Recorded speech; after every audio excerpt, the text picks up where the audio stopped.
ئەم کاتان باش هاوڕێن هەمووتان باشن هیوادارم ساڵ و سەلامەت بن هەر بژین هەواڵن هێژە هون چاوانن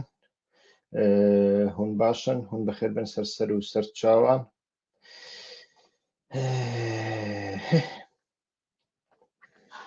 باڵێ باڵێ باڵێ بەخێر بن سەر و سەر چاوم بەخێر بن سەر و سەر چاوم هاوڕێن دەنگ باشە کەی دەست پێیەکە ئێستا دەست پێکە دەستمان پێ کردووە کاکە بەڵێن ئەم کاتت باش دەستمان پێ کردووە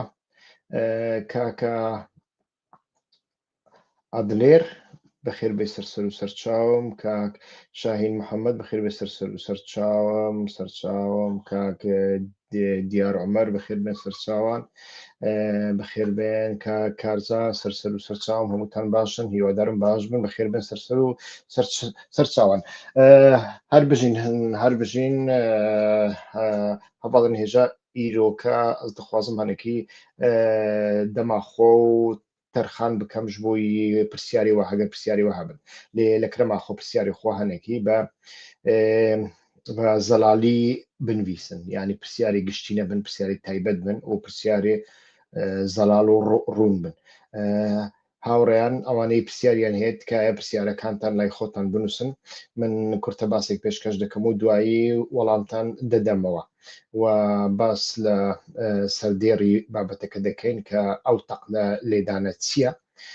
لە سیاسەتی کورتخایەن و درێژخایەندا چ واتایەکی هەیە باس لەوەش دەکەین ئیتر لە هەمان کادا بەڵێ زۆربەی هاوڕێن پرسیاری ئەویان کردووە لەسەر ئەو لێدوانەی دوایی ئۆجەلان کە بڵاو کراوەتەوە لە ڕاستیدا ئەو لێدوانە کورتەیەکی تەواوی لێدوانەکەیە هەمووی نییە ئیتر هەموو لێدوانەکە لە لای من هەیە دەزانم بەڵام تقریبەن ئەتوانین بڵێن ڕوودا و ناوەڕۆکی لێدوانەکەی بڵاو کردوتەوە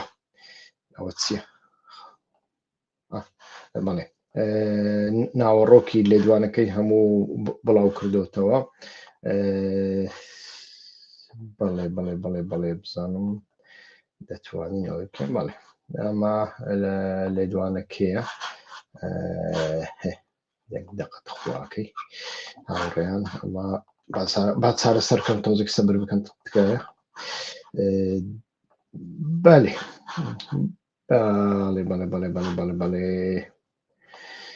بەڵێ هاوڕێن بەخێر بێن سەر و سەر چاوان هەڵان هێژا هەم بەخێر هاتن سەر و سەر چاوان کە ئەم دەست پێ دەکەن هەواڵێن سەر فێسبوک لە کەرەمەخۆ فێسبووکی تەرک بکەن وەرن سەر کەناڵە یوتیوب یا هیوا خۆشناو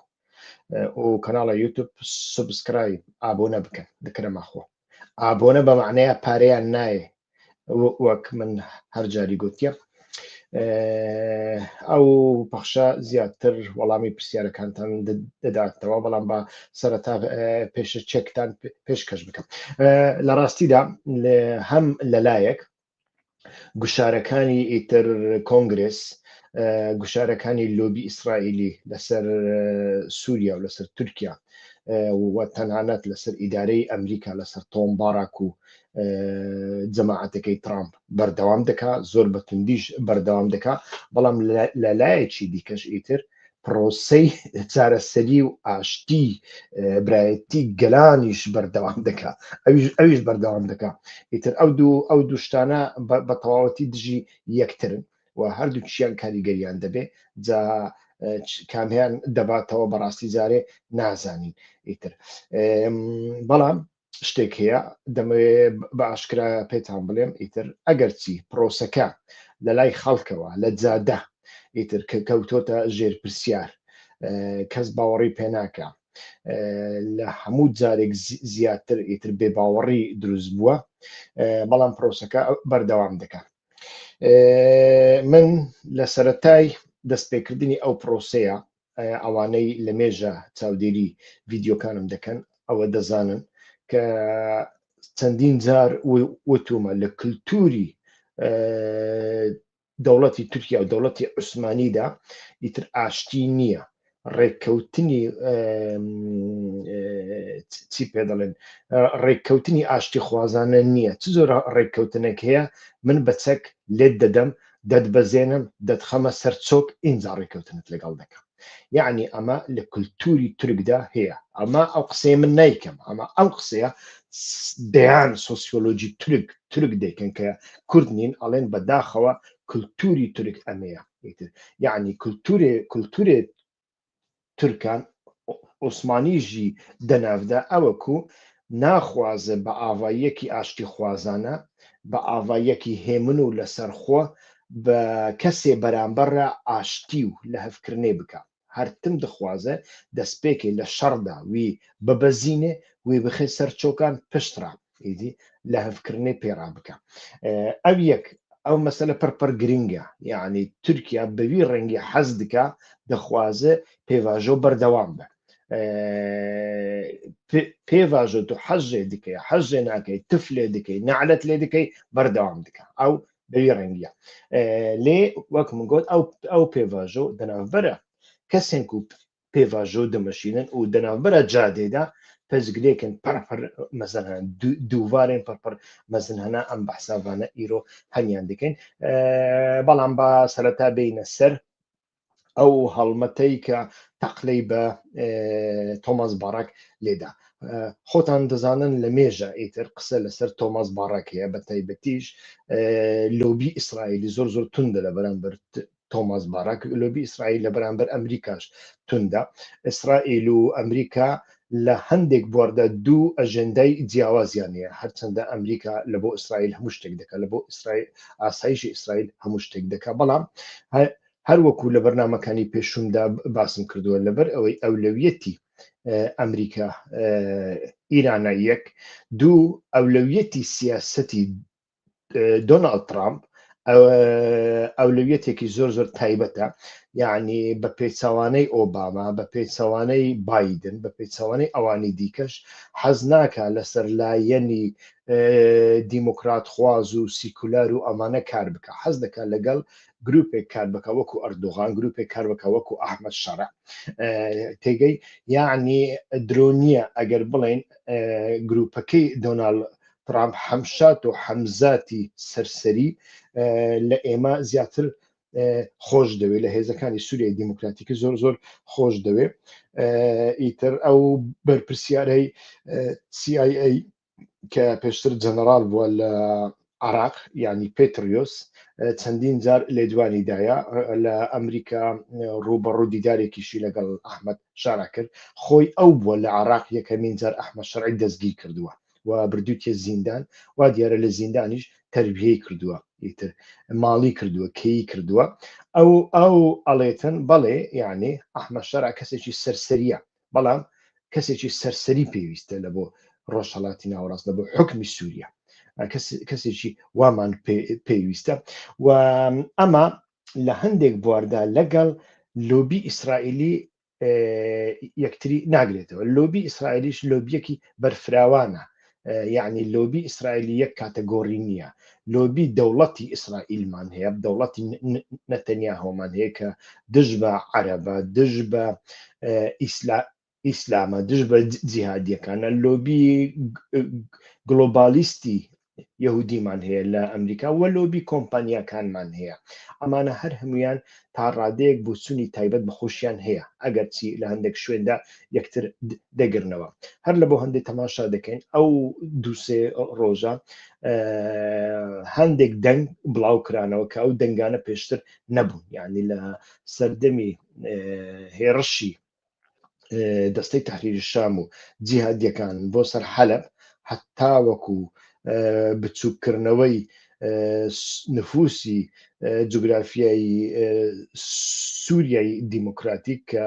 پێشتر هەندێک کەس ناوێنێنا بۆ باڕۆس هەتا وەکو لە ناوبردننی باڕۆس ئەمانە دەنگیان نەبوو بەڵام ئێستاکە دەنگێک دەرەچێ جگە لە ڕۆیتەرس تەلەگراف زۆر زۆر گرنگە ڕۆژنامەیەکی لەژێر کاریگەری لۆبی جوولەکەدایە و ئیتر ڕۆژنامەکانی دیکەی ئەمریکا، ڕۆژنامەکانی حتا نزیک دۆناڵد ترامپ کە ئەوانەی دۆناڵد ترامپ دەیان خوێنیتەوە وەکو ئیتر ئەمانە هەر هەمویان ئیتر تەماشا دەکەن هەندێک شتی تایبەتیان نووسی لەمەدا و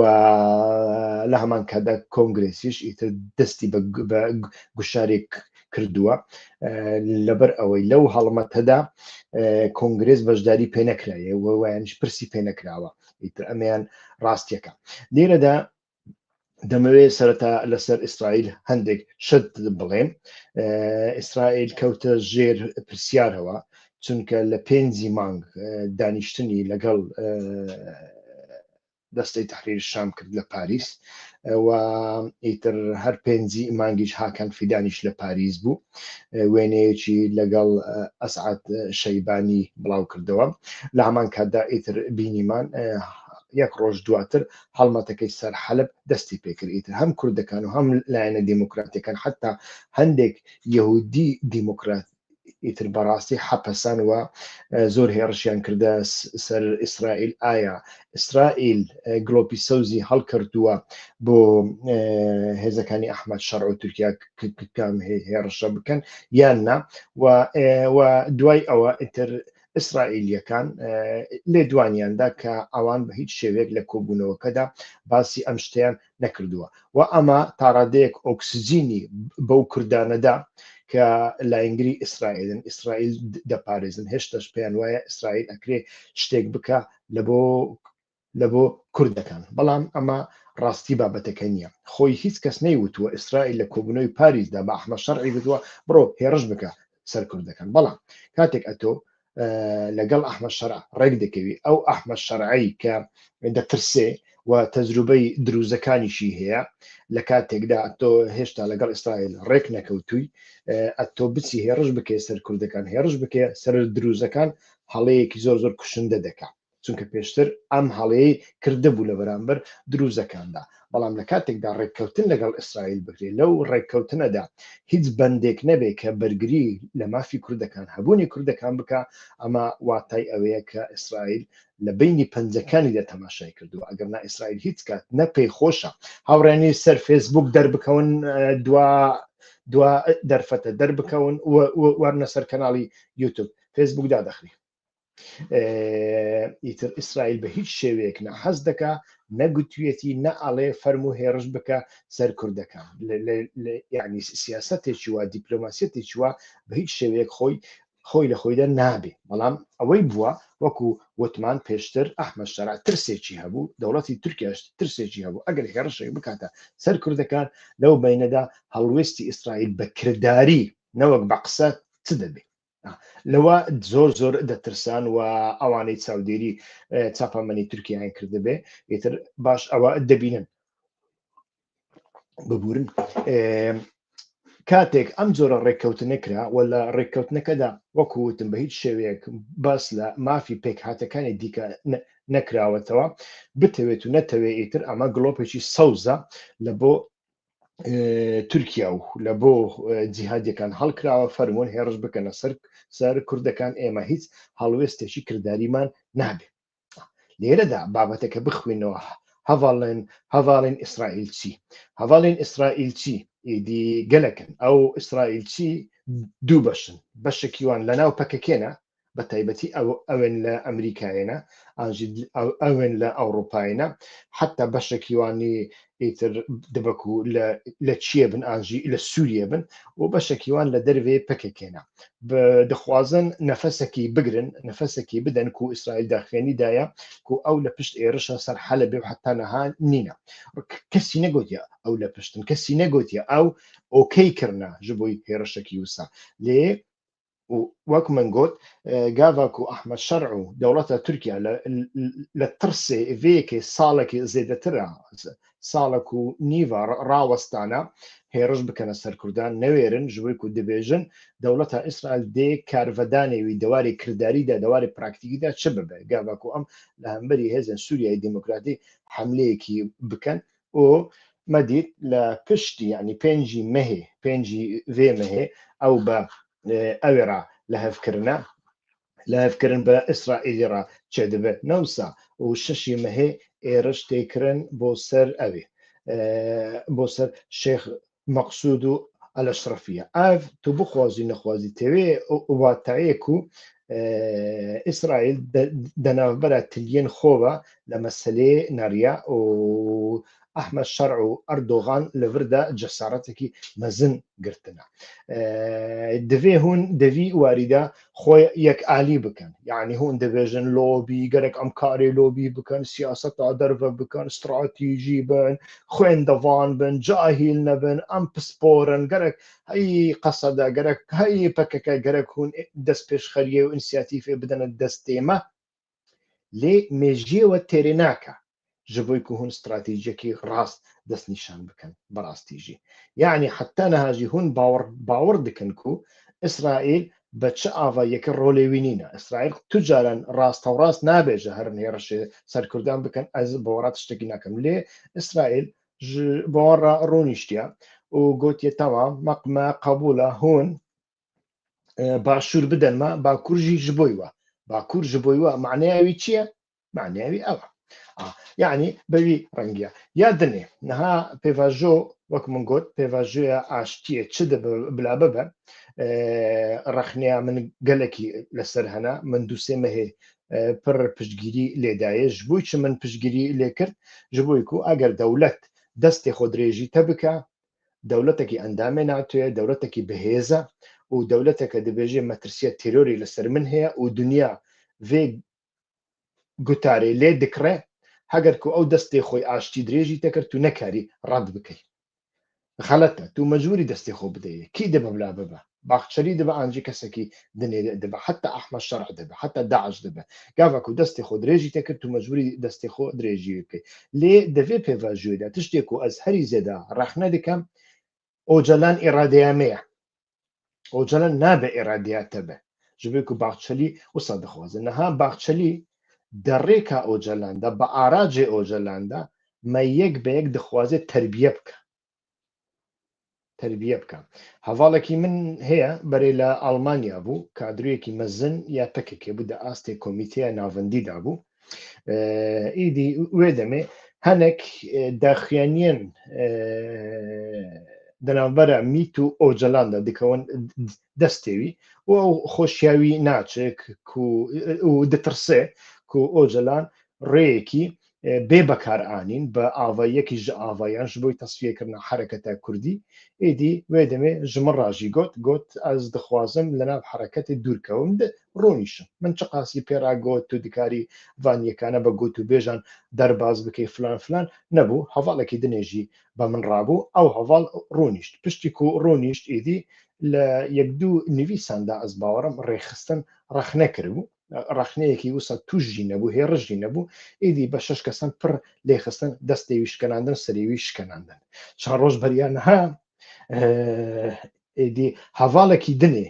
ku niha di nava hereketê de ye jê re nivîsandiye keko te rêxistin rexne kir heval filan dibêjim hevalekî porspî ye rûspî ye heval filanê rûspî destê te şken tu vê carê Abdullah Öcalan rexne bike dê baxçelî lîngê te bişkînî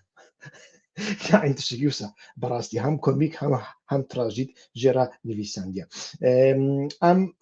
va tiştane nakin meseleyekî komîdî birastî jî em dixwazin bi ciddî li ser vê yekê biaxivin lê tiştê ku em dixwazin bibêjin pêvajoyekî bi wê rengî hesas gerek ne tenê destê ocalan dabe û gerek tu nebêjî ocalan îradeya me ye hem Qendîl vê yekê dibêje hem Mezlûm Ebdî û Heseda ev yek gotin hem bi taybetî jî Dempartî ev yek dibêje îtir ema babetekî zor zor giring e rexneyekî zor zor ciddî ye li haletekî wa de etu dikiriya hala we temaşa dikin îtir ekirê ew qonaxe heman ew qonaxe bê ke dewlet wîstûyetî li seretaş de ême gotman niyazî dewlet lêre de bi hîç şêweyek giring niye ême dizanîn niyazî dewlet niyazekî xirab e êdî niyazekî baş niye hîç dewletêk bi نیازی باش لەگەڵ تۆ ئاشتی ناکە لە سیاسەتدا نیازی باش و خراپ نییە ئەمانە هەر هەمویان هەنا بەڵام ئەتۆ چۆن هەڵسوکەوت دەکەی کە ئەوە بکەیت دەرفەتێک بۆ ئەوەی کە نیازێکی باشی و یانیش ئەنجامێکی باشی لێشین ببێ ئەوە لەسەر ئەو بنەمایە دەبوو کە ئەتۆ بە هیچ شێوێ پەیوەندیەکان نێت لەگەڵ ئۆپۆزیسیۆنی تورکیا ینی بەشێکی ئۆپۆزیسیۆنی تورکیا باس لە نەتەوە پەرستە ئەتا تورکچەکان ناکەم باس لە نەتەوە پەرستە ئیسلامیەکانیش ناکەم باس لە کەسانی دیموکرات دەکەم کە ئەمە لە ناو تورکیادا زۆرە ئەتۆ بڵێ نییە درێە زۆرە لەگەڵ ئەمانەدا تو پەیوەندیت بڕی لە هەمان کاتدا عەبدوڵڵا ئۆجەلانکە ئەڵێ کاتی شەڕ نەمایە پەکەکە لە ساڵی 1994 مەشروعەتی خۆی یانیش مانای خۆی نەمایە دەبوایە ئەو کاتە هەڵوەشێتەوە باشە بەڵام ئەتو 2013 هەتا 2015 کۆمەڵێک تیۆری دروست کردوونە و ئەو تیۆریانە ئەمڕۆکە لە ڕۆژئاوای کوردستاندا پێک دێن و ئەمانە کۆمەڵێک خاڵی لاوازیان لێ دروست بووە مەسەرەن ئەتۆ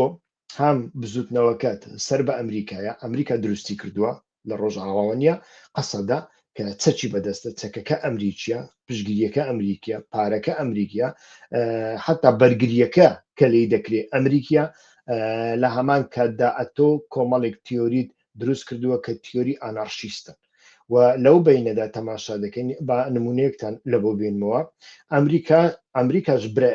ئەمریکا ئیمپریالیستیش برایەتی گەلانی ویستووە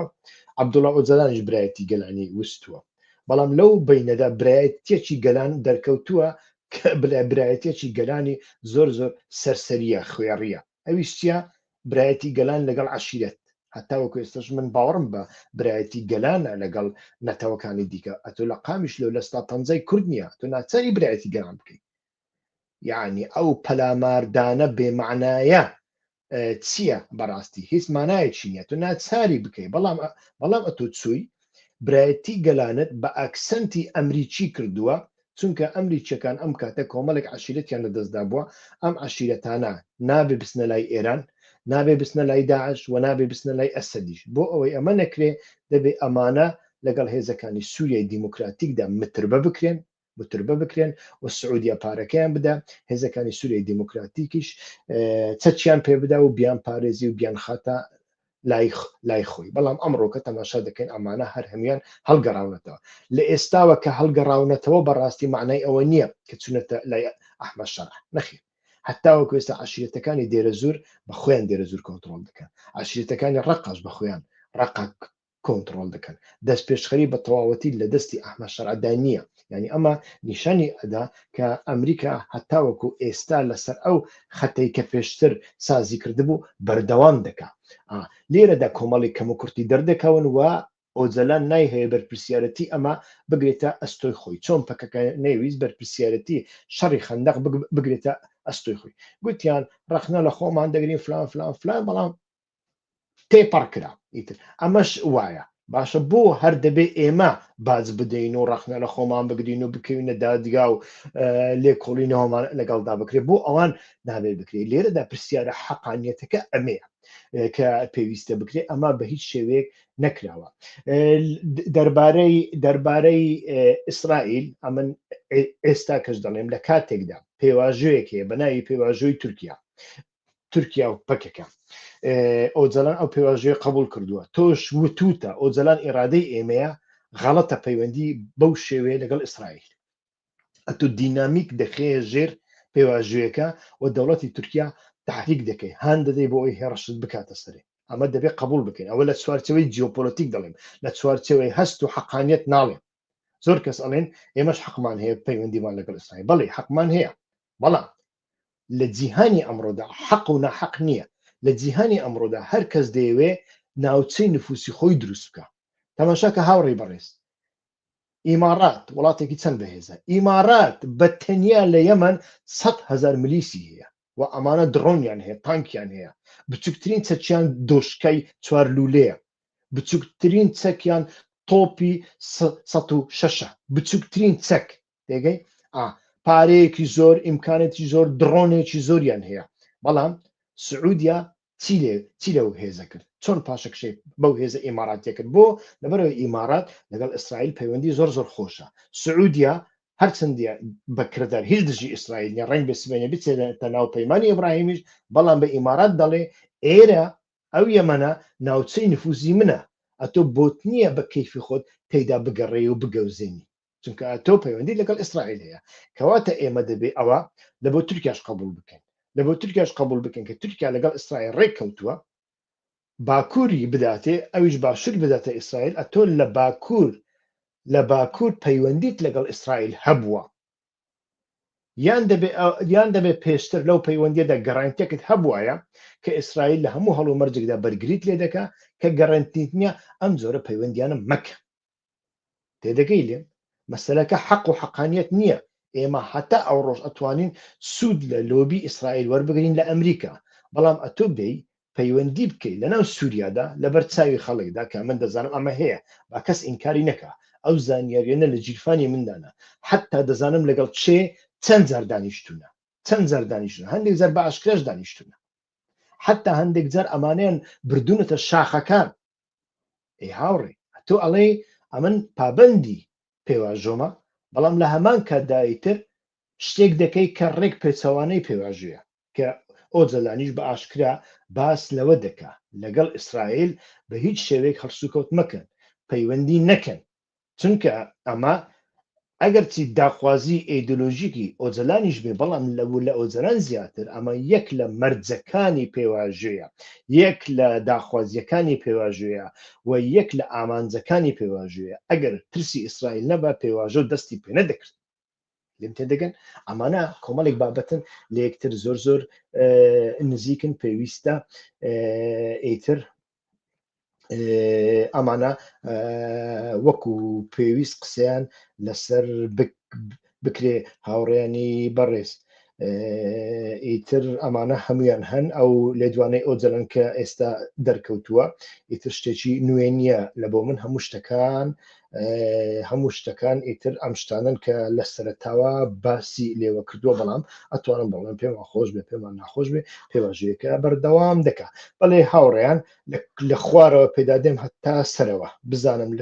لە چ شوێنێک نیشانەی پرسیار هەیە لەوێ وەکو پرسیار وەری دەگرم ئەگەر پرسیار بێ.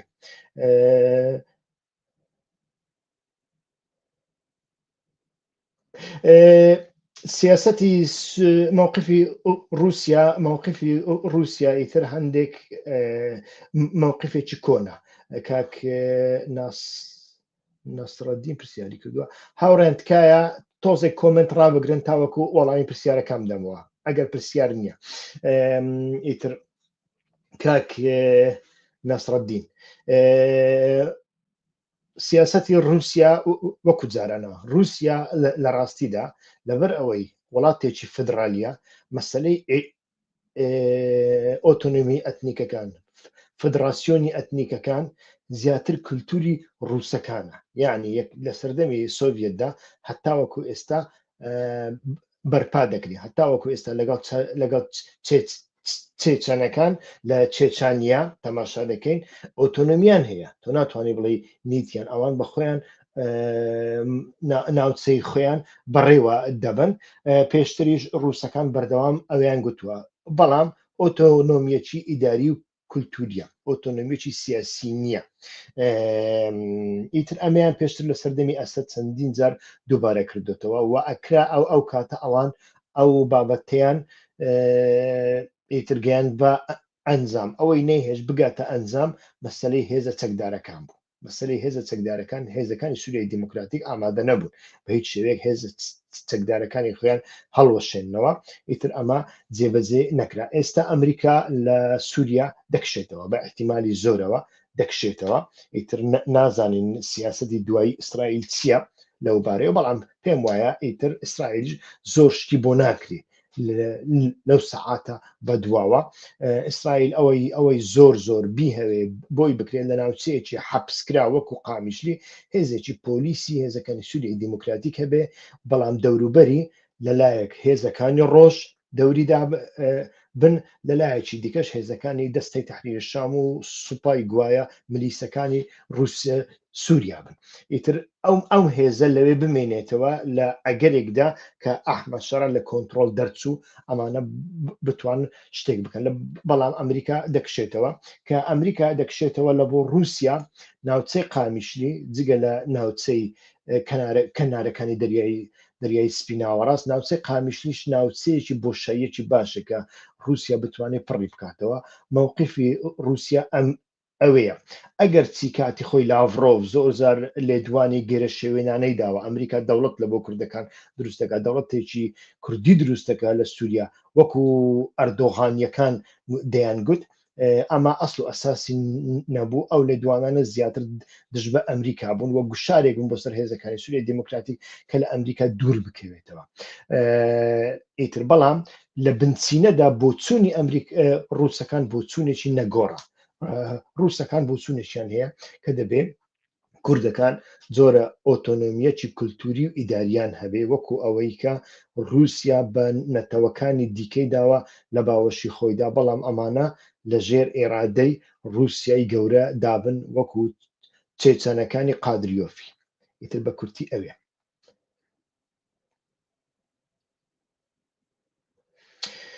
بەڵێ پرسیاری دیکە کاک عومەر خدر کاکیوا بۆچون چییە لەسەر مەسعود بارزانی ئێستا هەندێک خەڵک ئەڵێن هەڵوێستی گۆڕاوە بەڵام من هەر بە خیانەت کاری دەزانم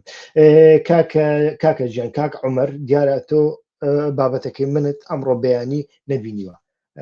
تکایە ئەیکرێ لە جیاتی وەڵامدانەوەی دووبارە کە ئەو هاوڕێیانەی بینیویانە لە بۆ ئەوان دەبێتە دووبارە تکات لە یەکەم بەخۆت بچی تەماشای سەیری ئەو بەرنامەی ئەمڕۆ بەیانی بکەیت لە بەرنامەی ئەمڕۆ بەیانیدا ئەم شتم لە ڕووی مێژووی لە ڕووی سۆسیۆلۆژی زۆر بەڕێک و پێچی بڵاو کردوتەوە تکایە ڤیددیۆی ئەمڕۆ بەیانی دەوروبەری ساعت 6 تکایە تەماشا بکە لەوێدا وەڵامی ئەمانە بە تێر و تەسەڵی وەردەگریەوە ئیتر کاک دیار عومەر بابەتی تۆم باڕاک هەروەکوتم ئەو گوشارانی ئێستا لە میدیاکانی نزیک ئیسرائیلی نزیک حتا لە نزیک ترامپ تەلەگراف وۆڵ ستریت جۆرنال ئەمانە ڕۆژنامە گەلێکی زۆر زۆر بەکاریگەرن لە ئەمریکا ئەمانە هەمویان هێرشی زۆر زۆر تون دکەنە سەر تۆم باڕاک هەر ئەمە بوو تۆم باڕاک ئیتر ئەو ڕێککەوتنێکە پێشتر لەگەڵ مەزلوم عەبدوی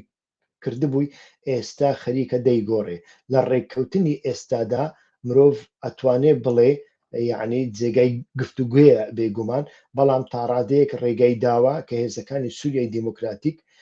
ئەجا هێزەکانی سووریای دیموکراتیکە یەپگەیە تۆ ناوێکی لەبنێ پەپەگەیە ئیتر تۆ ناوێکی لەبنێ بەڵام هێزێک دەمینێتەوە بە ناوی هێزی چەکداری ئەم هێزە چەکداریە دەمینێتەوە ئەمە یەک لە گۆڕانکاریەکانە کە تۆماس باڕک نیشانی داوە لەژێر ئەم گوشاری کە لەسەرەتی هەر بۆیە ئەڵێم بەڵێ تەقلەی پێلێدراوە گواستنەوەی داعشەکان بۆ ناو عێراق ئاماژەیەکی سیاسی هەیە ئەوەی کە دەڵێن مەزلوم عەبدی ڕەتی کردوتەوە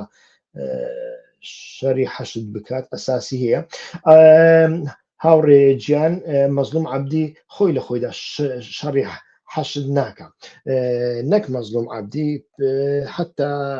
بارزانیش نایکە ئەگەر هێزیشی هەبێ نە مەزلوم عەبدی و نە بارزانی و نە پەکەکە شەڕی حەشدی شەعبی ناکەن لێرەدا ئەتوانێ بڵێن شتێکی ئەوەشەیە هەندێک برادرانی ئێرانی پێیان ناخۆشە ئەو برادرانی پێشتر بەشداریان لە ڕێفراندۆمی سەربەخۆیی کوردستان کردو پێیان ناخۆشە دەزانم بەڵام حەقیقەتێکەیە حەشدی شەعبی و هێزەکانی سووریای دیموکراتیک و پەکەکە حتا ئەتوانین بڵێن پێشمەرگەش بە تایبەتی لاینی یەکێتی بەیەکەوە لە یەک سەنگەردا لە دژی داعش شەڕیان کردووە و هەردوو لایەن ئەمانە بە تەنیا لە بۆ ناوچە عەرەبیەکان شەڕیان نەکردووە تەماشاکەن حەشدی شەعبی لە دوای پەکەکە زۆرترین شەهیدی هەیە لە شەنگال دووبارەی دەکەمەوە حەشدی شەعبی لە دوای پەکەکە زۆرترین شەهیدی هەیە لە شەنگال باشە حەشدی یعنی بابەتەکە زۆر گرنگە حەشدی شعبی و هێزەکانی سووریای دیموکراتیک لە ماوەی ئەو سەردەمەی شەڕی داعشدا بەڕاستی زۆر هاوکاری یەکتریان کردووە یعنی ئەمە لەبیر مەکە لە کاتێکدا ئێمە لێرە پارەی جیرفانی خۆمان هەمووی بە شیر و بە دایبیدا لە بۆ مناڵەکانی ڕۆژئاوا کە من لێرە هاوکاریم کردووە بەلای کەم بۆ ناردنی سێ تڕێلە بەتەنیا من و هاوڕێیەک سێ تڕێلەمان لێرە نردیتر چونە ئەڵمانیا لەوێشەوە لەگەڵ تڕێلەکانی دیکە دایبی و شیریان بۆ مناڵانی ڕۆژ ئاوا برد هەندێک دەرمانیشی تێدا بوو ئیتر لە ڕێگایی خاتی سووری نێودەوڵەتی دەرمانەکانیشمان خستنە سەرێ ئیتر بەداخەوە پەیوەندیە خراپە شەڕە ئیدۆلۆژیەکەی نێوان پارتی و یەکێتی بووە سەبەبی ئەوەی کە ئیتر ئەو دەرمان و شیرە ئەو دایبیانە ئەو پارەی جیرفانی ئێمەش کە بەکرێکاری بە قوڕبەسەری لە ئەوروپا پەیدامان کردبوو هەر هەمووی بخەنە ناو ئاوەوە ئەم کاتات لە بیرتان نەچی ئەو نووری مالیکیە هەڵسا دوو فڕقەی دەرهێنان کە لە ناو شەڕی داعشدا بوو داعش هەڕەشەی لەسەر بەغدا دەکرد بۆی بەغدا بگرێ بەڵام دوو فڕقەی نارد تێگەی دوو لیوای حەشدی شعبیشی نارد ئیتر ڕێگەی نێوان جوگرافیای خۆستری دیموکراتیکی بە عێراقەوە بەستەوە ئیتر ماوەی دو-سێ ساڵ بەردەوام لە عێراق هاوکاری بە ڕۆژئاوا دەگەیشت یعنی پەیوەندێکی ڕۆحی لەو بارەوە بتەوێ نەتەوێ هەیە هەڤاڵێتی شەڕ زۆر جیاوازە مەسەلەن من ئێستاکە هیچ پەیوەندێکی سیاسی و ڕێکخراوەییم هیچ هەستێکی سیاسیم نییە لە بەرامبەر هەڤاڵە کۆنەکانم بەڵام کاتێک هاوڕێیەکی کۆنم دەبینم کە پێشتر لەگەڵ من لێک سەنگەردا شەڕی کردووە ئەگەر دژمنیشم بێ ڕقیشم لێبێ ئەچم تەنازول دەکەم ماسێکی یەکەم باوەشێکی پێدا دەگرم ئەمە زۆر گرنگە بەڵام جارێ لە ڕووی استراتیژیەوە شتێکی وان نییە و پێم وانە ئەمریکاش بڕیارێکی وای هەبێ ویانیش گشتارێکی وای کردبێ کە هێزەکانی سووریای دیموکراتیک حتا ئەحمەد شەڕ دەبێ شەڕی حەشدی شعبی بکە ئەمڕۆ بەیانی ئەمەشم ڕوون کردەوە ئەمە بۆ لە ئێستادا ناکرێ ڕنگ بێ بیان هەوێ دەستەی تەحریری شام هەتەسە لە قۆناغی یەکەمیندا دژ بە حیزبوڵڵا بەکاربێنن نەوەکو لە بەرامبەر حەشدی شعبی و لە عێراقدا لە هەمان کاتدا عێراق بۆ مەسەلەی داعش زۆر گرنگە هەم مەترسیە هەم زۆر گرنگە لە بۆ ئەمریکا و عێراق هەتاوەکو ئێستاش وڵاتێکی هاوپەیمانی ئەمریکایە یعنی تو ناکرێ بچی لە ژێرناوی حەشدی شعبی ئەم جارە داعشێکی دیکە دروست بکە هێرش بکاتەوە سەر بەغدا ئەتۆ بەخۆت لە 2014 لەسەر ئەو بنەمایە گەورەترین هاوپەیمانە دروست کردووە هەموو پارەی خۆت تەرخان کردووە لە دژی داعش ئێستا کە بێ ئەمە بکەیت لەسەر لایەنێکی وەکو حیزبوڵڵا دەبێت لەسەر ئێرانیش دەبێ بەڵام لەسەر لایەنێک کە لەوانەیە لە ژێر کاریگەری ئێران داوێ بەڵام لە هەمان کەدا ئەکرێ لەناو دەوڵەتی عێراقدا ئەنتیگرە بکرێ بگونجێندرێ وەلا حەشدی شعبی هەتاوەکو ئێستا بەڕسمی سێ چوار کەسی لێ دەرخەی بەڕاستی هەڵوێستێکی وای نییە ئەگەر لە ئێران بدرێ وانش لە حیزبوڵڵا بدرێ ئەوان دەست دەکەنەوە گروپێکی زۆر کە من ئەو گروپانە ئەکرێ تەصفیە بکرێن بەبێ ئەوەی ئەتۆ هەموو حەشدی شعبی بکێ ئامانج لە بۆ هەندێک من باوەڕ بەوە ناکەم ئەمە ڕاستێکی وای تێدابێ بەڵام لە بەرامبەر ئێران پێشتر لە بەرامبەر سووریا پێشتر ئەم داخوازیە لە هێزەکانی سووریای دیموکراتی کراوە لە کاتی ئەسەددا ئەو زانیاریە هەیە ئەو زانیاریان بە تایبەتی وەرگرتووە لە کەسانی زۆر نزیک لە ناوەندی بڕیار حتا کەسانێک کە کاری وەرگەڕانیان کردووە لە نێوان ئەمریکایان و هێزەکانی سووریای دیموکراتی کە ئێوە بڕۆن پێش ئەحمەد شەڕع بێ داوایان کردووە کە هێزەکانی سووریای دیموکراتی بچن دیمەشق بگرن بەڵام هێزەکانی سووریای دیموکراتیک ئەمەی ڕەت کردوتەوە مەسەلەی داعش مەسەلەی جیراوانی داعش کاکە جیراوانی داعش وابزانم ئەگەر ئەوەندەی من دەزانم 15,000 خەڵکی عێراق 15,000 خەڵکی عێراقن و ئەمانە تاوانیان کردووە گەورەترین سەربڕین گەورەترین تەجاوز بە تایبەتی تەجاوزی تەلعفەر و تەجاوزی شەنگالیەکان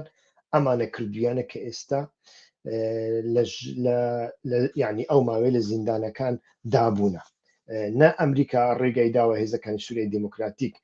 ئەوانە بکوژە و لە ناویان ببە هێزەکانی سووریای دیموکراتیک زۆر ویستی ئەمانە دادگایی بکرێن دادگایەکی نێودەوڵەتی دروست بێ کەس نەیویست بۆ ئەمڕۆیان ڕاگررت بوون و ئەمڕۆکە ئەمانە بەڕاستی بەشێکیان دەبێ تەسلیمی عراق بکرێن وەکوتم 15,000 عراقی لێرەدا کێشێکی زۆر زۆر گەورە هەیە عراق ئەڵێ من پارە نادەم لە بۆ بەخیوکردنی ئەمانە عراق هۆتێلی ئەمانە نییە هۆتێل نییە لە بۆ داعش من داعش بخێکم پارەم دەدەنێ دەیکەم پارەم نەدەنێ نایکەم یەک دوو عراق پێشتر بڕیاری هەبووە بۆ ئەوەی ئەمانە لە عراق دادگایی بکرێن بەڵام ئەو داواکاریە 3 لە هێزەکانی سووریای دیموکراتیک کراوە 3 لە سەردەمی سوودانیشدا جاری کراوە پێشتریش کراوە حتا هەندێک جار ئالۆزی دروست بووە لە پەیوەندیەکانیاندا چونکە داوایان کردو هێزەکانی سووریای دیموکراتی بەلای کەمی ئەو داعش عراقیانە بداتە عراق بەبێ مەرج بۆ ئەوەی دادگایان بکا بەڵام ئەمریکیەکان ئەمیان قبول نەکردو چونکە عراق یەک یاسایی هەیە یەک یاسا هەیە ئەو داعشانە دەبێت لە سێدارە بدرین هیچ ڕێگای دیکە نییە پێشتر عراق چەند ژنێکی داعشی تورکی کەوتنە بەردەست ئەردۆغان خۆی دڕاند خۆی کوشت پەیوەندێکی زۆر زۆر باشی لەگەڵ کازمی هەبوو لە سەردەمی کازمی بەڵام ئیتر دەوڵەتی عراق سیستەمی دادوەری بەڕێوەی دەبا ئێستاکە دەوڵەتی عراق دادوەری حکوومەت نییە سیستەمی دادوەری بەڕێوەی دەبا ئەو دادگای دەستوریە هەیە کە بڕیارەکان دەدا و کێشەکان چارە سەر دەکا و فایق زێدان و ئەمانە بە هیچ شێوەیەک ئیتر ڕێگەیان نەدا بە کازمیان گوت بە ئەردۆغان بڵێ داوای لێبوردن دەکەین ئێمە ئەمانە لە سێدارە ئەدەین هەمیان لە سێدارەدان ژنە داعشی تورکیەکانی هەموو لە سێدارەدان یعنی عراق لەسەر ئەوە مکڕە و سوورە چونکە ئەمانە بەڕاستی هەم دەستیان سوورە بە خوێنی چەند کەسێک جگە لە ئێزیدیەکان کوردە شیعەکان کوردەکانی تەلعفەر و ئەو ناوە و تورکمەنە شیعەکان و عەرەبە شیعەکان دەستیان بە کوشتنی ئەمانە سوورە یعنی ئەگەر بێت و دەوڵەتی عراق ئەمانە لە سێدارە نەدا لە دادگایان نەدا بەڕاستی ئەو حکوومەتەی لە ئایندەدا ئەم کارە دەکات جا سوودانی دەبێ یان کەسێکی دیکە دەبێت لە هەڵبژاردننی ئایندەدا دەدۆڕێنی ئەو بابەتە زۆر زۆر گرنگە هاوڕێی بەڕێز کە ئینسان لێ تێبگا هاوڕێیان ئەو هاوڕیانێک کە پێشتر پرسیارەکانیان نووسیوە تکایە ئەگەر وەڵام نەداوەتەوە دووبارەی بکەنەوە تاوەکو ئیتر وەڵامتان بدەمەوە ئەگەر دووبارە نییە دقت خواکەی تەماشاکەم ڕۆلی یەکێتی کاک عومەر ئەمە پرسیارێکی باشە کاک عومەر خەدر ڕۆلی یەکێتی کێشێشی هەیە یعنی سنووری لەگەڵ ڕۆژئاوا و لەگەڵ باکووردانیە و یەکێتی لەوەدا زەحمەتی دەبینی کە ئێستا کە دەست پێشخەریەکە لە دەستی پارتیدای لە دەستی یەکێتی دانیە بەڵام ئەوە جوگرافیا ئەمەی سەپاندووە یەکێتی لە کاتێکدا زیاتر ڕۆلی دەبێ هاوڕێکم لەسەر ئەمە کار دەکات کە لە ئایندەدا ئەگەر شەڕێک لەگەڵ ئێران و ڕوو بدا و بە تایبەتی کوردەکانی کرماشان و یعنی کوردە شیعە ئێرانیەکان کوردە شیعە ئێرانیەکان باوا بڵێن لە بۆی تێبگەن ئیتر ئەوانی کرماشان و لۆڕستان و ئەمانە کە شیعەن ئەوانە ئەگەری زۆرە ڕوبڕووی کۆمەڵکوژی گەورە ببنەوە و ئیتر ئەمانە یەکێتی ئەتوانێت دەوری هەبێ لەوێدا چونکە ئەمانە هەم لە ئەزاریەکان تاڕادەیەک دوورن جوگرافیایەکەیان دەکەوێتە جوگرافیایکی نزیکی یەکێتی لەوێ زیاتر ئەتوانێت ڕۆلی هەبێنەوەکو لە ئێستای ڕۆژ ئاوادا ئەوەی لە ئێستای ڕۆژ ئاوادا دەکرێت یەکێتی ڕۆلی دەبێ بەڵام لە دوورەوە هەندێک جار شەومۆ و شتیواش تێکەڵ دەکرێن بەڵام ئیتر یەکێتی حەزەکە یارمەتی ڕۆژ ئاوا بداوە یارمەتیەکانی یەکێتی نیشتیمانی کوردستان زیاتر بەبێ حسابی سیاسیە لە ڕاستیدا پێشتریش وا بۆی یەکێتی لە زۆر شوێندا خۆی کردوتە قوربانی ئێمە دەبێ دان بەوە دابنین ئەوە قبول بکەین زائمە نزیکی یەکێتین یان دووری یەکێتین ئەمە بابەتێکی دیکەیە بەڵامی یەکێتی هەم لە پرۆسەی گوایە ئاشتی و چارەسەری کە ئەمە پرۆسی چارەسەری نییە پرۆسی چارەسەرکردنی پەکەکەیە پرۆسی تەسلیمکردنی چەکە لە پرۆزی تەسلیمکردنی چەکەکانی پەکەکەدا یەکێتی ویستوێتی ئەویش ڕۆلێکی هەبێ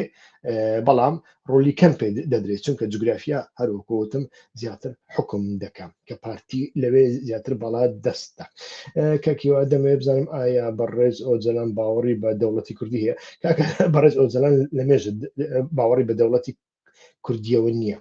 من پێشتریش باسم کردووە بەڕاشکاوانە باسم کردووە ئۆجلان لە ساڵی 1993 لە دەوی ئۆجلاندا دەوڵەتی کوردی دەرنەهاتۆتە دەرەوە تێگەی دەرنهاتۆتە دەرەوە ئەو هەواڵ ژمێژە پرسیارکردیە کەس پرسیاری ویژی بەرسی بدەم لە گۆڕیتە فەلسەفا ئۆجلان فەشەل ناینی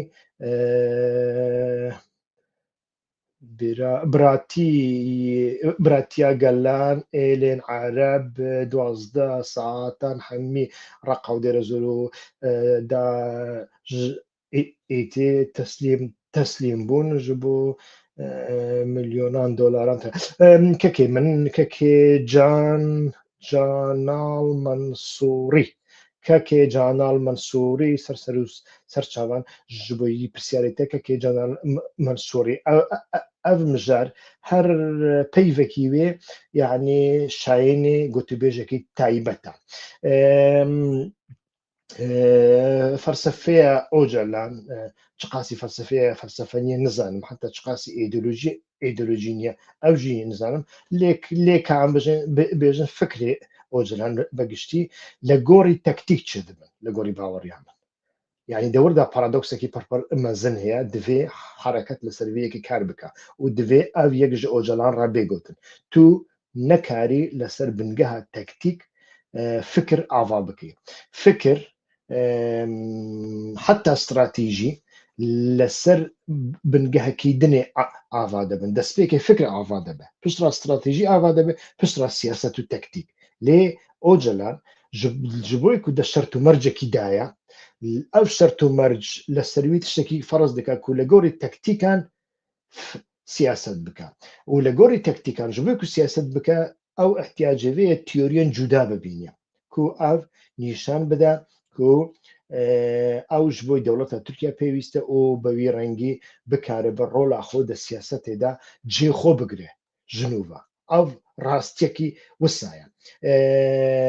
ev yek ya dinê meseleya birayetiya gelan min di destpêkê de got ku ihtimala tu hazir nebûyî yani birayetiya gelan li Sûriyeyê de li ser eşîreta Ereban du eksentê wî hene eksentekî wî PKK ye eksentekî wî Emerîka ye Emerîka jî birayetiya gelan xwastiye PKK jî xwastiye di elîta siyasî ya Sûriyeyê Demokratîk di navbera her dukan de asê bûye çi bûye ئۆجلان نابێژە birayetiya gelan be عشیرەت را نەوسا لێ ئەمریکی وسا دەبێژە ji bo ku ew عشیرەتên Ereb berê Daeş bûn an jî berê alîgirê Sûriya bûn piştra bûn alîgirê Daişê piştra ewên ser dêrezûrê bûn alîgirê Îranê Emerîka xwast wane ji destê wane derbîne ji destê Daeş û Sûriya û Îranê derbîne ji hêzên Sûriyayê Demokratîk ra got hûn bi wan re kar bikin çek bidene wan Siûdiye jî dê pere bidê wan de eşîret taybetmendiyekî wê ye ji bo eşîret çi pêwîst e berjewendî pere û îstîqrar û emniyet pêwîst e li ciyekî de ku vane nebin eşîret derdikeve û ew eşîretê Kurd Ereb tenê wisa nakin eşîretên Kurd jî wisa dikin ez li Bakur mame keko li Bakur mame eşîret min dîtiye dostê me bûne hevalê me bûne piştre bi zivistanê dibûn qurûcî digotin ya bû dewlet bizim dewletimizdir êdî diketin peyme me dikuştin me dixistin dibû bihar didîtin ku gerîla tê çiyan dewlet otorîta wî li ser herêmê kêmtir dibe vê carê dibûn hevalê me me nav li wan kirdibû eşîret û qurûciyên welatparêz caşên welatparêz caşî welatparêzman hebû kak مەسەلەکە بەو شێوێ بەڵام بتەوێت و نەتەوێت ئەو تیۆریانەی ئۆجەلان لە سەردەمێک چیوادا کە دەوڵەتی تورکیا دەیەوێت هەموو شتەکان بە شەڕ چارەسەر بکە دەوڵەتی تورک دەخوازە ببێژە ئەس بەخۆشی بەوەڕ لە هەف ناکەم من ئەس لە شەڕوە دبەزینم و دخەم سەر چۆکان پسرە بەوەرا ئیتفاق دەکەم دەوێت دەمێدا تو بخوازی نەخوازی فەلسەفە و تیۆریەن ئۆجەلان و ئەم حتا پێواژوێە ئاشتی هەگەرکو باشی بێ هەگەرکو سەرکەتیژی بێ لە چاوێ خەڵکی جادە خەڵکی سەرجادە یا کوردستانێدا تشتێکی خراپە و دەوردا دەناوبەرە پکێکی و ئۆجەلان و دەم پارتی و خەڵکدا تو بخوازی نەخوازی دەوێ مەقەسەیە ڤەدبە و احتیمال هەیە دەمێ پێشدا ڕاوەستا بلا مەسلەیە سووریا هەنێکی هێدی ببە نقاش و گوتوبێژێکی پڕ توندر دەکەوێت دەناوا پکەکەدا و نەهاژی ئەڤیەک هەیە احتیمالێک هەیە پکەکە بەرڤە پارچەبوونیژی بچە بەڕاستی وەکو ئەزڤەیەکی ناخوازم ji بۆی ku berêjî heftê pêncî tiştekî wisa çêbû di navbera mala Mustafa û mekteb siyasî polîtbûroya Yekêtiyê de yekêtî çêbû lê şerê hekarî derket û pişta şerê navxweyî derket hezaran pêşmerge birsos hatin kuştin Elî Eskerî hat kuştin û gava ku kuştin Samî Ebdurrehman got mirovê mezin gerek bi silahê mezin bêkuştin bi RPG bi bîsfîn li serê wî xistin gava ku îdam kirin yani nexwastin çavê wî girê bidin û gulêkî jî berdin serê wî çavê wî vekirî bû destê wî girtî bûn li hekarî û gotin zelamê mezin divê bi silahê mezin bêkuştin û ez naxwazim di nava PKK de jî tiştekî wisa çê bi lê niha di navbera xelk û di navbera PKK de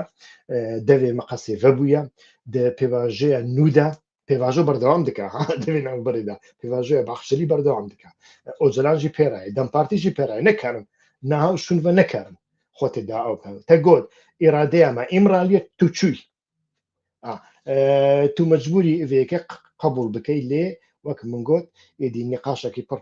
mezin dê derbikeve nakokiyekî pir mezin di nava PKK de derbikeve û loma jî ihtimal niha dû tedbîran digirin tedbîrek ew e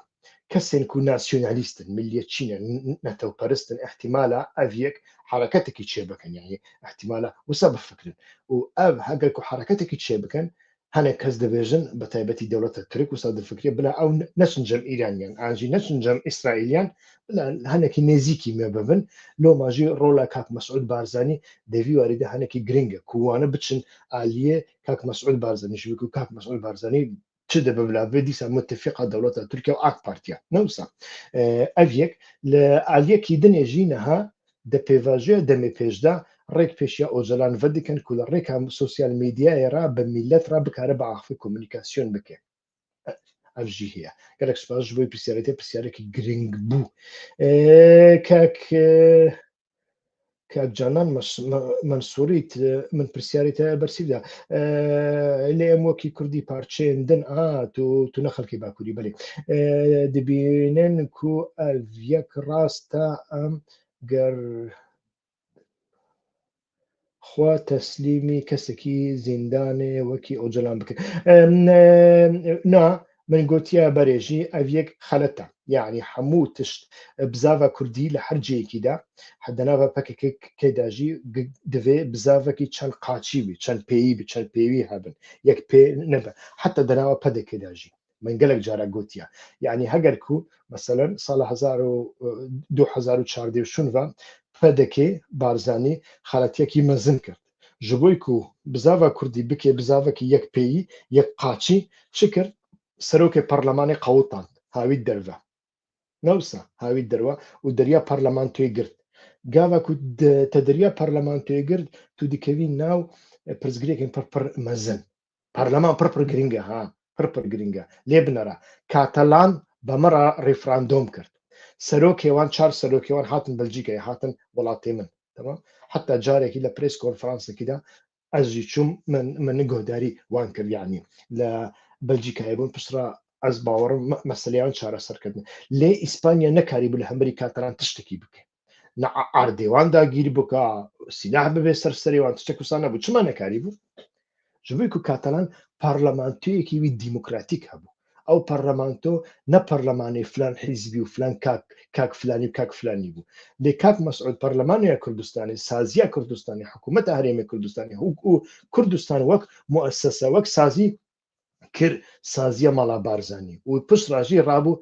بڕیارە ڕیفراندۆمێدا بڕیارێکی پڕ خەلە دەوارە استراتیژیکدا و گاوەک و بارزانی ئەو بڕیاردا هەموو دنیا ئێرەشێوی کرد دۆستێکیوی نەمابووک و بەرگریە لێ بکە دیفاعی لێ بکە نەدە ناوا کوردەدا نە لە دەرەوەدا چمەش بک و پەرلەمانێوی نەبوو ئاف تێچوە تایێ ئاف ji بۆی چی دەبێژم ji بۆی وێ دەبێژم کو بزاڤە کوردی گەرەک یەک لە ڕۆژ ئاڤاژی ji nehaw şûniva kanton û manton û birayetiya gelan û vana hemî bawêjin aliyekî hemî bawêjin aliyekî yek tişt ji wan pêwîst e پەرلەمانێکی ئاوا بکەن و مؤسسە و سازی دەستگە ئاوا بکەن یعنی ئەف دەستگای حیزبی و ئیدئۆلۆژیک نەبن یەک لە قەندی لێ بێ و یەک لە ور بێ و وەڵا لە قەندی لێ هەنێک هەڤاڵێ من هەنە بێشۆڵن ئەس نەکارم چ کار بدەم وان سەرێمە تێشینن پرزگریەکان چێ دەکەن کاس بشینم وێ دەرێ و هەنێک اختیار بوونە کاس بشینم وێ دەرێ ئەف نابە گەرێک پەرلەمانتێک مؤسسەیەک هەبە لەور و تەمسیلێ وێ خەلکی بکە و دەناو وێدا لە باژارێ وەکی حەسەکە و قامیشلۆ عەرەب هەنە تورکمان هەنە سوریانی هەنە یعنی نەبێژن برایەتیە گەلان بوویە قەشمەرخانە و ئەم نەهاوشون بە ئەم لەسەر کەرکەرێتیە کوردایەتی بەردەوام بکەن ئەمێ جێکی نەدەنوان تو مەجبوری جێ بدەیوان ژبێک و ئەو عەرەبێ وێ دەرێ عەرەبی قامیشلی نەعەشیرن هەموو بەتەڕانە هەموو کوردی دزانن ji Kurdê Bakur zêtir Kurdî dizanin birastî Suryaniyê nû ji Kurdê Bakur zêtir Kurdî dizanin tu mecbûrî ciyekî bideyî wan û bi wan ra sîstemekî çê bikî lê sîstemekî newekî sîstemê berê bû ku Emerîka li ser me feraz kir em eşîretan bînin navxwe birayetiya gelan hûn tenê di serê PKK de mehkûm mekin ew birayetiya gelan birayetiya Emerîkiyan jî bû gerek hûn bêwî rengî fam bikin hevalên hêja gerek spas بۆچی کوردانی ڕۆژئاوا واز لە ئایدۆلۆژیای چەپ ناهێنن ئایا مرۆڤ ناکرێ بێ ئایدۆلۆژیا بژی ئایدۆلۆژیا بتەوێت و نەتەوێ یعنی ئەو پرسیارێکی زۆر گشتیە بەڕاستی پرسیارێکە زۆر کاتی دەوێ نامەوێ لێرە جواب دەمەوە بەڵام چ ئایدۆلۆژیای چەپ چ ئایدۆلۆژیای ڕاست کاک دهۆرمەس لە کوردستاندا هەردووچیان لە قەیراندان بۆ ئایدۆلۆژیای ڕاست لە کوردستانی عێراقدا لە قەیراندانە بۆ ئایدۆلۆژیای ڕاستڕە و لە کوردستانی ئێراندا لە قەیراندانە لە کوردستانی ئێراندا تەماشا دەکەی ڕێک ئەو کوردایەتی هەیە کوردایەتێکی نازی نییە بۆ ئەوەی بەسەر باش ئەوەی بەسەر ڕۆژئاوا هات پێشتر بەسەر باشووردا نهاتبوو لەوێدا چەپگەڕی هەیە چی ئەتوانی بڵێ بافێڵ تاڵەبانی یەکێتی چەپن تخواکێمان چەپن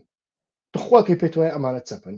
تخواکەی پێت وایە حیزبی شوعی کوردستانی چەپە تخواکەی پێت وایە زەحمەتکێش و سۆسیالیست و قادر عەزیز و ئەمانە چەپن ناوەڵا چەپنی کاکە لەبۆ هەندێک قەیرانێکە قەیرانێکی گشتیە قەیرانێکە قەیرانی بزوتنەوەی کوردیە چ ئایدۆلۆژیایکی هەبێ یان نە گرنگ نییە و ئەمەی ڕۆژئاواش چەپ نییە بەڵێ پرسیاری دیکە هاوڕێن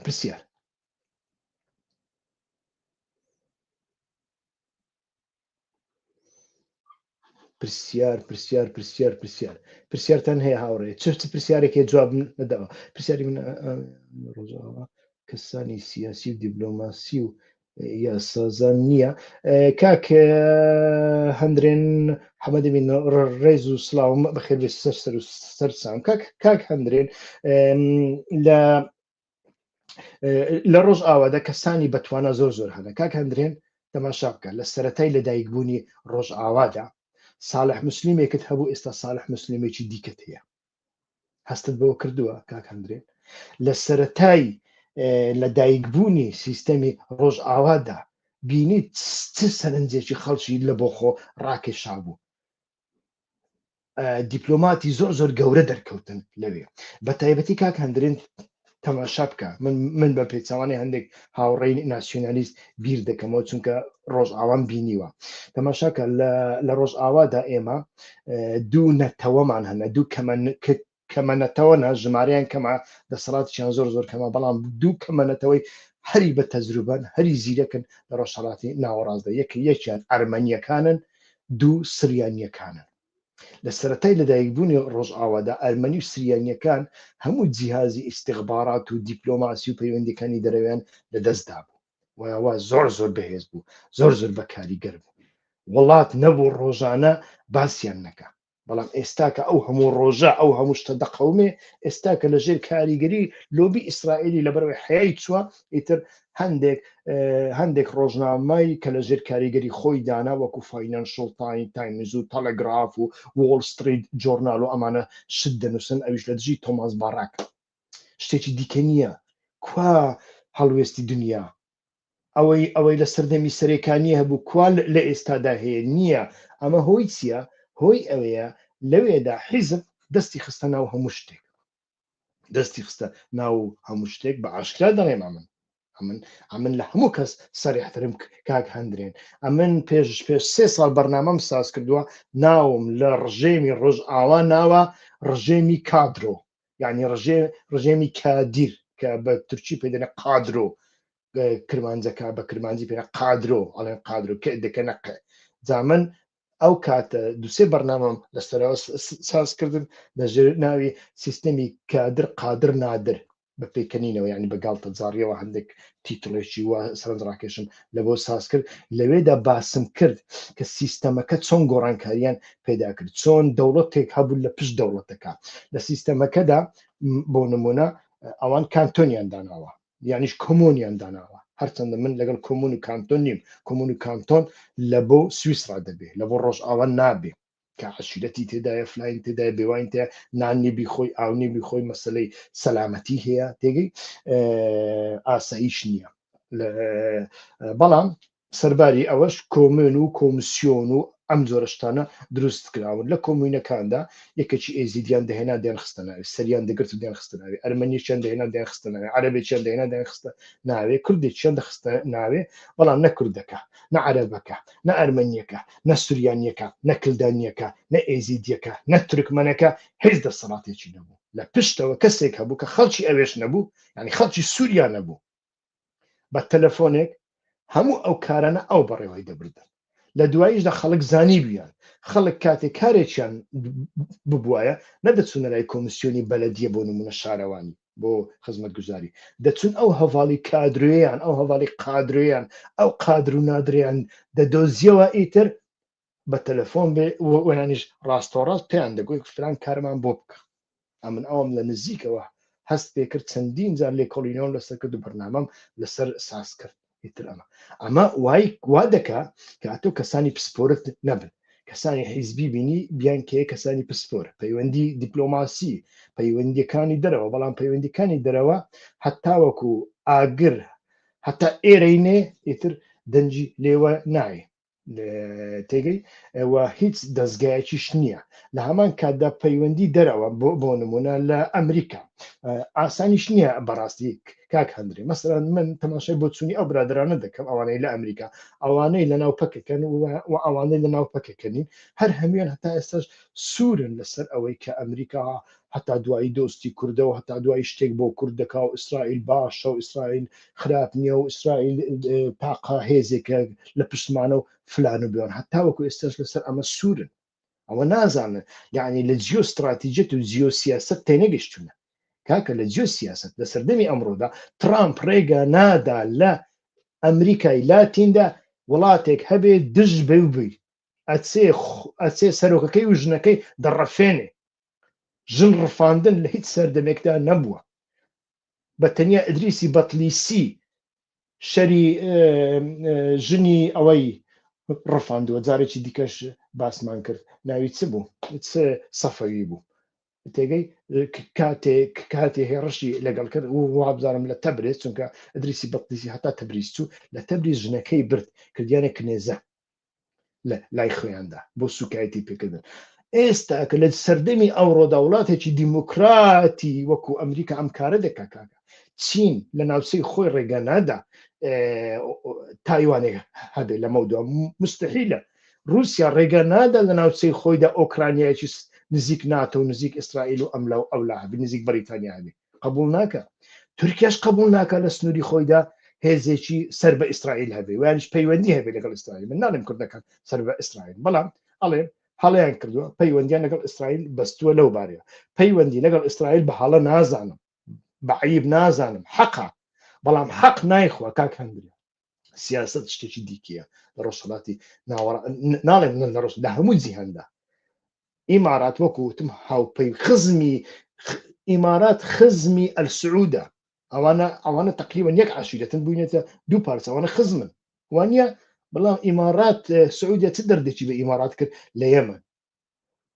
چ دەردێکی بۆ کرد بۆ گوتی ئەی ئیمارات ئەتۆ خزمی منی ئەتۆ هاوپەیمانی 100 ساڵی منی بەڵام ئەتۆ ئێستا پەیوەندی زۆر خۆش لەگەڵ ئیسرائیل منیش لە ئیسرائیل ئەترسم نام هەوێ ئیسرائیل بێتە نزیکی سنووری من لە بۆ هەندێک ئیتر دەرد دەکەم لە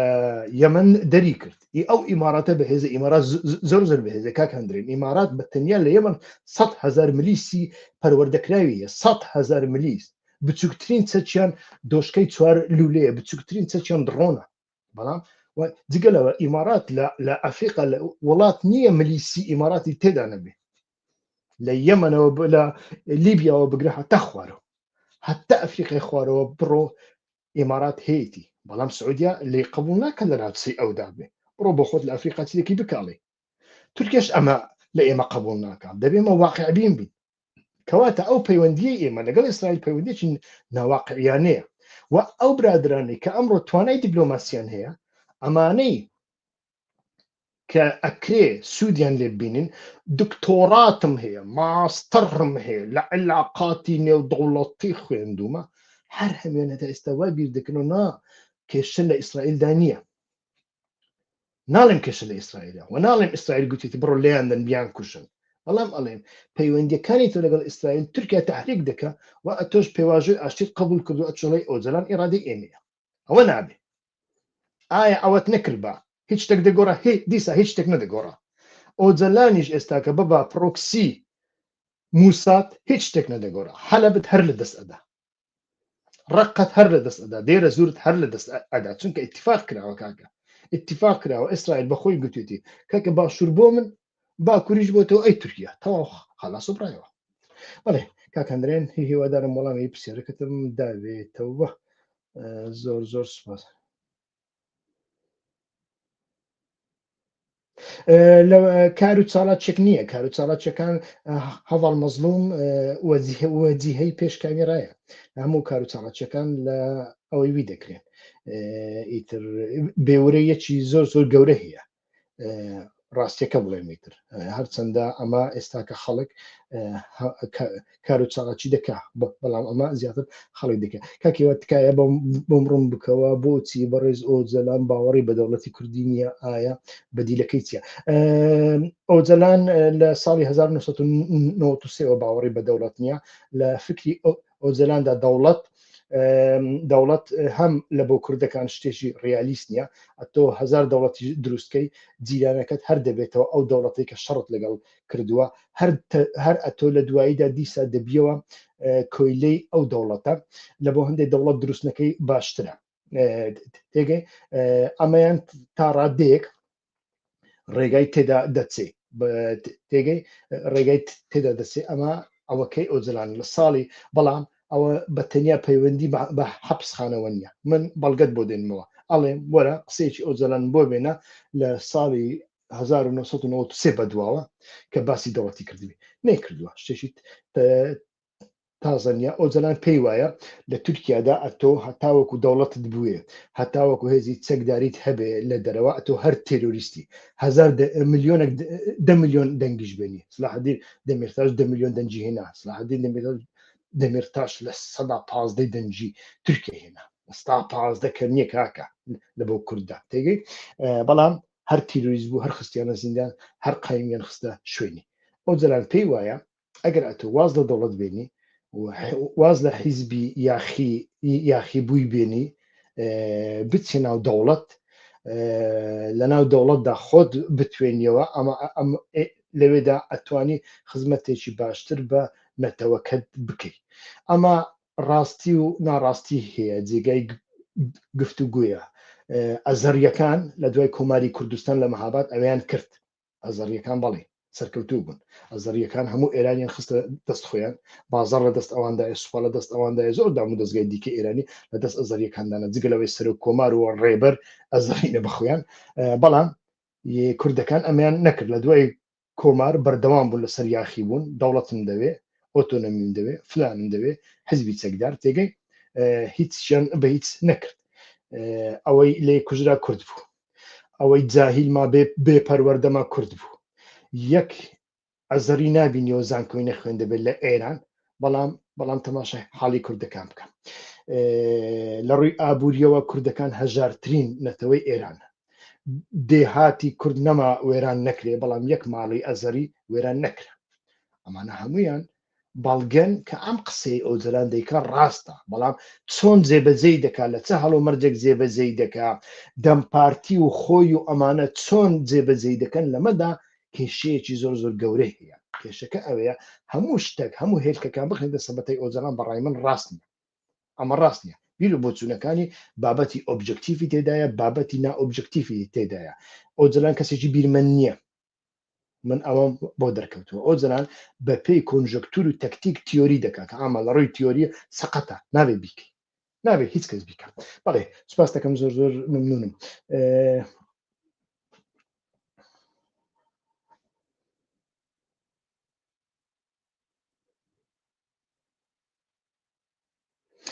لە باکوور چما لە باکوور ژیان بە کوردی دەرباز ناوێ بە تورکی هەرتش دمەشێ باکوور کۆلۆنیە یعنی دە ڕەوشێکی وسادا ئیتر باکوور وەکو بە تورکی دەبێژن سمرگە وەکو کۆلۆنی مامەڵە پێ دێکردن بە کوردی تشت نامەشن هەنە کەماسێ کوردانژی هەیە من جارێکی پێکەنەوە کە کچێ کرد من گۆ هەگەر و ئەردۆغان سبێ بێژێ زمانی کوردی ددەموە بە شەرتێکی هون بە تورکی ناخفن کوردی باکوور قبول دەکەن ناوەڵە کوردی باکوور دەبێژن کاکۆ تورکیامە بدەما ئەم کوردی ناخوازە یعنی ئەو مەسەلە هەنێکی دوو ئالیە لێ وەک من گوت ڕەوشە ئاسیمیلاسیۆن وسە لە کوردان کردە گەشببین بین یان ڕەشببین بین واللهی نە گەشببین بین نە ڕەشببین بین ئێمە تحلیل دەکەین کاکە بەڵێ کاک فەرهەند پرسیارەکردە دەخوازم پرسیارەوەی دەست پێکێ جواب بدەم ژ بۆی پرسیاری دنێ من بەرسیدان کێمۆتراپی ئەڤنە ڕاستە کێمۆتێراپی ئەڤنە ڕاستە کەسێک و لەسەر ڕێزە پەکەکێ و دەم و بە ئەو کەس کوردیەوە کێمیانژی تونەیە کەکۆ فەرهەند دەمەکی درێژەت و پرسیاران دکەی لێ بەڕاستی هەنێکی هەوڵ بدە کوردیا خۆ باشتر بکە ینی کوردێتە باش نایە خوێندن خەڵەتی ئیملایی تێدا هەنا تورکیاکەم دەڕاستی لێ ئەو نەپرسیارەکە کەکێ من کۆمنتە سەر و سەر چاوان گەل لەک سوپاس گەشت بین بن ڕەش بین بن بەێ پرسیارێک ماوە کە وەڵام نەدابێتەوە ئەوشمان جواب دایەوە وابزانم هیچ پرسیارێک نەماوە هاوڕیان درێژم کردەوە داوای لێبوردنەکەم کاتێکی خۆشتان بۆ خوازم سەرکەوتوو بن هەمووتان لە خۆشی و شادی دابند کایە کەناڵی یوتیوبی هیوا خۆشناو بڵاو بکەنەوە لایەن دۆست و هاوڕێیانتان ئەوانەی کە نەبوونەتە سوبسکرایب بکەن هەتا بەرنامەیەکی ئایندە کاتێکی خۆشتان بۆ خوازم هەر شاد و بەختەوەر بن سەرکەوتوو بن بەردەوام لەگەڵ یەکتریدا دەبینەوە بە کورتی لەلایەک پێواژۆ قۆناغی ئاشتی و چارەسەری بەردەوام دەکا لەلایەکی دیکە تەماشا دەکەین لە سووریا ناکۆچیەکان بەردەوام دەکەن دەگاتە چه ئەنجامێک نازانین بەڕاستی بەڵام لە سیاسەتی ڕۆژانەدا دەقە بە دەقەشت دەگۆڵدرێن ئەمڕۆکە ئەڵێن دوێنێ تەقلەیەک بە تۆماس بارک لێدرا بەڵام سبەینێ دیسا ئەردۆغان و تۆماس بارک ئەتوان تەقلەیەکە بە ئێمە لێ بدەنەوە یعنی لە سیاسەتی ڕۆژانەدا دەقە بە دەقەشت دەگۆدرێن ئەمانە هیچیان جێگیر نین هاوڕێیان ئیتر ئەمانە هەردووچیان بەیەکەوە بەردەوام دەکەن و هەردووچیان لەناو پارادۆکسێکدا بەیەکەوە بەردەوام دەکەن ئیتر لە چوارچەوەی ئەو بابەتەدا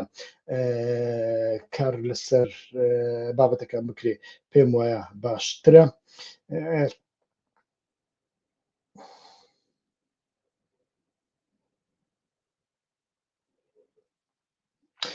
کاک هاوڕێ هاورەمان وەڵامی ئەو پرسیارم پێشتر داوەتەوە کە چوونی سووریا لایەن هێزەکانی سووریای دیموکراتیکەوە پێش ئەحمەد شەرع داوایان لێکراوان نیان کردووە چونکە ئەمە لە هەمان کاتدا ڕیسکی هەبوو دەیانتوانی بیکەن بەڵێ دەیانتوانی ڕیسک بدەن بەرچاوی خۆ بەڵێ هەرچەندە ڕیسکیشی هەبوو بەڕای منش ئەو کاریان کردبا باشتر دەبوو بەڵام بەو مەرجەنا کە لەوێ بە تەنیا مابانەوە وەکو ئەحمەد شەرع دەوڵەتێکی دیکتاتۆری قەسەدەییەن دروست کردبا ئەمە نا بەڵام ئایا ئەمەمان دەکرد بەڵێ ئەوەمان دەکرد چونکە ئێمە لە ڕۆژ ئاوایەکی بچووکدا لە جیاتی پەرلەمان کانتۆنمان دروست کرد لە جیاتی سیستەمێکی دیموکراتیک سیستەمی کادرمان دروست کرد سیستەمی قادرۆ ئەگەر شاممان کەوتبا بەردەست بەڵێ دیکتاتۆری کوردی دیکتاتۆری قەسەدەییمان دروست دەکردوە ئەو کاتە تورکیا و قەتەر و سعودیا و جیهادیەکانیان تێبەردەداین تێگەی حتا لەوبەری ڕنگ بێ ئەم کاتە حیزبوڵاشیان تێبەردابین ئێران ئیتر ئەم کاتە بەڕاستی ئێمە بەتەواتی تێدا دەچوین ئەمەش هەبوو بەڵام ئەو دەرفەتە پێشتر بەڵێ دەرگای ئەم دەرفەتە لە پێش هێزەکانی سووریای دیموکراتیک کرایەوە کە هێڕش بکاتە سەر دیمەشق نیان کرد دوای ئەوە ئیتر ناچاربوون ئەحمەد شەڕەیان هێنا ئەو زانیاریە پێشتر نەمدەزانی بەڵام هاوڕێکی زۆر نزیک کە تەرجمان بووە لەو کۆبوونەوەیدا 2 ساڵ بەر لە ئێستا ئەو زانیاریەکانی ئەو کۆبوونەوەی بە من ڕاگەیان کە ئەو هاوڕێ هەتاوەکو ئێستا هیچ زانیاریێکی هەڵەی بە من نەداوە ئیتر لە چوارچەوەی ئەو زانیاریانە من باسی ئەو بابەتە دەکەم بەڵێ پێشتر ئەو داواکاری کراوە هێزەکانی سووریای دیموکراتیک و برادرانی قەندیلیش پێیان ناخۆش بوو ئیتر ئەو کاریان نەکرد سەرباری ئەو هاوپەیمانیەکە لە چوارچێوەی شەڕی داعشدا مایەوە بەڵام ئێستاکە دۆناڵد ترامپ دەڵێ کارەکەی تۆ تەمام شد ئێمە کارمان ئێمە هاوپەیمانێکی کەمان دۆزیەوەەوە کاری داعشمان بۆ دەکە کاری دیکەشمان بۆ دەکە یعنی کاری ڕاشمان بۆ دەکە کاری سپیشمان بۆ دەکە بۆیە پێویستمان بەیەوە نەماوە بە هەر حاڵ هێزەکانی سووریای دیموکراتیک ئەمڕۆکە ئەتوانن هەتا لە ماوەی ئەو 24 سعاتە هەناسەیەک هەڵمژن تا ڕادەیەک کۆنگرێس و لۆبی جوولەکە کەوتۆتە دەورە ئیتر من پێشتریش وتومە دژی پەیوەندی ڕاستەوخۆم لە باکووری سووریا لە کاتێکدا ئەتۆ پێواژۆت هەبێ لەگەڵ تورکیادا لەگەڵ ئیسرائیل دژی پەیوەندیم بەڵام ئێمە ئەوە مانای ئەوە نییە ئێمە سوود لە لۆبی ئیسرائیلی و یەهودی لە ئەمریکا بە تایبەتی نەبینی ئەمە زۆر گرنگە ئەم دوو بابەتی جیاوازن دەبێت تێکەڵی یەکتریان نەکەین یەکێکیان سیاسەتە یەکێکیان پرەنسیپ و جیۆپۆلیتیکە ئەمانە ئەتوانین بڵێن نەفەسێکیان بە هێزەکانی سووریای دیموکراتیک داوە و ئەمە ئیتیفاقی وانش ڕێککەوتنی 20 مانگ یعنی دوێنێ لێکەوتەوە لە ڕێککەوتنی 20 مانگدا هەندێک شت باز دەکرێن کە جیاوازی هەیە لەگەر ڕێککەوتنی پێشوو یعنی باس لە مانەوەی هێزێکی سەربازی دەکات کە ئەوان بەخۆیان بتوانن تەرفیع و تەعیناتی تێدا بکەن و ئەمە مانای چییە چەندینە ئەمە هەمووی لە ئەنجامی گوتوبێژ و مفاوەزات و مزاکرات یەکلایی دەبێتەوە جارێ ناتوانین قسەیەکی لەسەر بکەن هەر بژی زۆر سوپاستانەکەم هەتاوەکو ئێستا لەگەڵماندا بوون شەو گارتان باش ئەو هاوڕیانی کە لە دەرەوە لە دەژین ئیتر گوت ویکەن بای